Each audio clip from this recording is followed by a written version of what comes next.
Today is the first day of my separates challenge, and we all know that I prefer to wear dresses, but I do have some favourite skirts, and one of those is my denim skirt. Now I have got it on, let me just tip you down. This is the skirt that I made from the 9345. I absolutely love this thing. The denim was a wonderful gift from the lovely Claire. I'm so pleased with this. I love the shape, I love the length.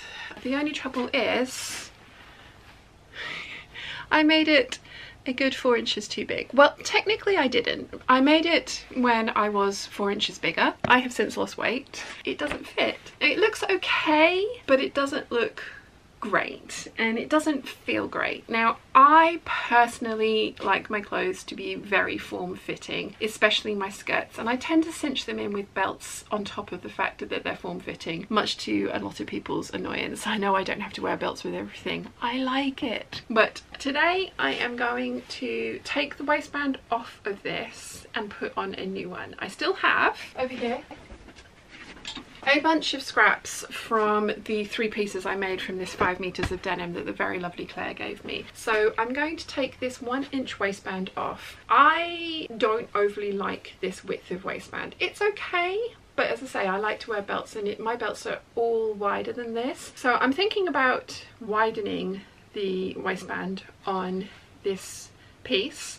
And the other thing I'm thinking about doing is actually adding belt loops, although this is a denim, so it could get very chunky very quickly if I'm not careful. So that is something I need to think about. But I do really like having belt loops to put belts through because it just makes sure that they stay in place. There needs to be some changes. I am wearing a slip so that I could like literally show you down there, but yeah, this is too big for my personal preference. I did give this skirt to Mum. She did think about wearing it, but it's slightly too long for her, and I forbid her from shortening it because I love the length of this, and if Mum didn't want it, I was going to put it in my future-proofing wardrobe in case I did put weight back on in the future, and I love the length of it, so I didn't want her to fiddle with that. So she's not going to wear it, which means I'm going to fiddle with it. So one of the things I did was to make the waistband my word so hard, was to make it 1 inch wide, which meant that this area got very bulky very quickly, and the idea of trying to put a buttonhole in here scared me. It was just, that was not going to be a good time. So I've put a hook and eye on and then put like a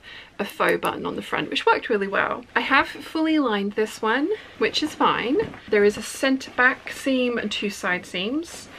For those on the lining, I have French seamed everything. So the lining I'm going to leave as is, and then I'm going to put slight gathers in it. It's a very light viscose acetate from Lady McElroy. They call it Lotus lining. I will list it in the description down below. So yeah, this one I'm just going to put some gathering into it to make it fit into the new waistband. But for the actual skirt itself, I bias band the seams because the denim was technically too thick to do French seams on, or to do French seams neatly. Could have done flat felled seams. I'm really glad that I didn't. I'm also not going to undo these seams all the way down to the bottom because I have finished the bottom of the hem with bias binding, and I don't want to have to take that out and kind of either patch it or redo it completely. So I'm going to taper out the seams from the top, which are going to have to be bigger. I'm going to taper that out. I think that's going to work. That's also going to mean that if I do put weight on in the future, I will be able to let this skirt out again because I've left the seam allowances intact. So first things first,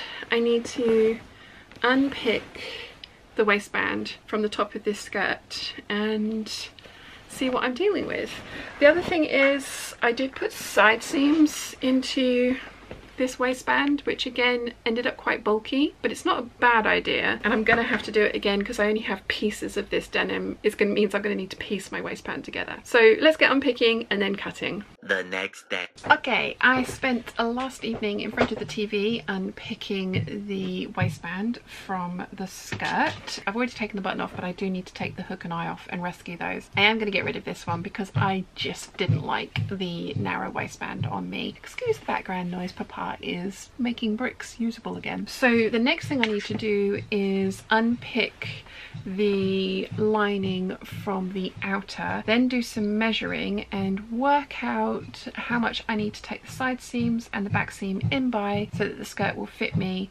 Then I can cut out the waistband out of the excess. So let's get that done. Okay, so before I throw away the waistband, I've taken off the hook and eye, like I say, but I marked where the hook was, sorry, the bar, hook and bar, and then the hook was on the very end of this one. That measurement is 29 inches. So my current waist is 26.5. I've just measured, and genuinely I'm surprised, but I think I'm actually going to go for a 26-inch waistband, which I know is negative ease, but hear me out on this one, because this denim has a little bit of stretch to it. Saw how big this skirt was on me. It looked like there was way more than 26, 27.5, 2.5 inches of ease in this skirt when I pulled it out.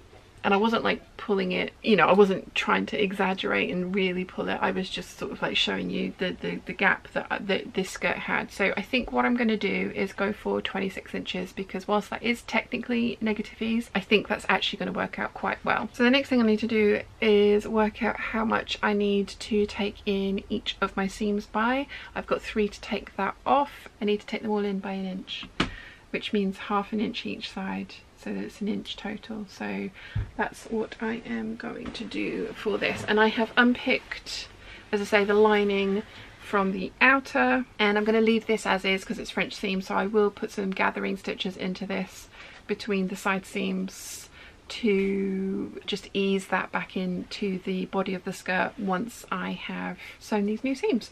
So I'm going to mark that up, get that done. I am going to very quickly go from my ½ inch seam to the regular seam from here, so to kind of just blend it in, because I do need as much room over the hips as I can get. So that is the next step. I marked ½ an inch over from my original stitching line, and that, when I open it up, will be that extra inch taken out of each seam that I need. I started my stitching in the original stitching line about 5 inches down. I marked it. I just drew in a line with my friction pen, which you can't see. I've backstitched here because I'm now going to unpick this original stitching. I found by backstitching over my original stitching, it anchors it into place and I don't need to worry about this line of stitching coming undone. So I'm going to trim the threads, open these up, press them, try it on to just double check, and then measure out what I'm going to need for my waistband pieces. I have unpicked the seams and pressed it open. I've double checked that I have added an extra inch in all of the places, and I have. So I am now going to measure from point to point. I am going to put side seams in again because I've only got little scraps of denim, so I have to, but I'm not going to put a centre back seam in because I ended up with lots of bulk there, which is why there's bits chopped out, because I had to trim out the bulk so that it would press nicely. So yes, I'm going to measure from here to here and cut out the waistband, and then obviously the fronts, and get those cut out, sew it together, sew it to the skirt, and I will need to gather this a little bit so that it fits into the new waistband back. That's the plan anyway. Wish me luck. I've cut out, interfaced and sewn my waistband together, and I'm just using my tailor's anvil to press open the seam before I turn everything through. So I'm putting the points onto this pointy bit at the end, holding everything open and pressing it flat. In theory, when I turn this through, that should then give me a good starting place to get a nice crisply pressed edge on my waistband. I will be top stitching this later, and I'm probably going to add some decorative top stitching as well, but yeah, I've just found that this helps me get a nice crisp edge, if we would focus, a nice crisp edge when I'm trying to press something. I haven't pressed this flat yet, but this is what my corner is looking like now that I've turned it out. So I'm going to just roll these edges and press it all flat, then I can attach it to the skirt. I have sewn on the waistband, I have top stitched everything down, I've put the hooks and eyes on, and it fits so much better. There is still room. Don't worry, I've not made it too tight. I've also made it 1.5 inches wide, and I've done a couple of lines of top stitching to try and make it so it doesn't bend or roll down on itself. I've also interfaced it. I'm tucking the little ties up so you can see. It fits so much better. It's so much better, and it feels snug but without being too tight. Like, I could definitely eat a meal in this. So I'm very, very happy. Very happy indeed. If I'd only had to take the skirt in by ½ inch, and if I had liked the waistband, I would have actually just moved the buttons and the hooks and eyes over, so I could have taken the excess out that way. But because I needed to take 3 inches out of the waist, and because I wanted to make a wider waistband, that's why I went for the method that I have. I have kept the extra denim in my box of pieces that have been made that I want the scraps of in case I need to alter them in the future. I'm hoping that I won't need to let the skirt out again, but I will definitely go for a wider waistband again if I do. With the waistband, I interfaced it with some coat weight interfacing. I'm very tempted to get myself some band roll and have a look and see what that's like for waistbands, because I hate when they collapse in on themselves, and as I found out, I do prefer the wider waistbands. Haven't tried that yet, so if you have, let me know what you think about it in the comment section down below. So to get around the collapsing, kind of like not stiff enough waistband problem that I have experienced in the past, this time I interfaced the outer layer with coat weight interfacing. I lined it with more denim, which did make for some bulk in certain places, but I think was worth it, and then I top stitched it as well, which I think helps to keep everything nice and structured, and also looks really pretty in my opinion. I did not go for belt loops because, as I say, bulky. I'm really pleased with this, and I'm over the moon that I got it done in time for my separates challenge, which I am on day 3 of. This is quite a thick denim, but because I have got it lined with the viscose acetate, that feels really cool against my bare legs, and it also is nice and slippery when I want to wear tights, so that the skirt doesn't stick to the tights. So I think it's actually the best of both worlds, which is awesome. And again, I will link to that fabric in the description down below. I do hate doing alterations, but I am so happy that I persevered with this one, because now I have a denim skirt in my wardrobe, and we've conditioned ourselves to believe that denim goes with everything, so of course it does, and it's just meant that I now have a much more versatile separates wardrobe than I had previously, which is awesome. If you've enjoyed this video, you might want to check out this one here.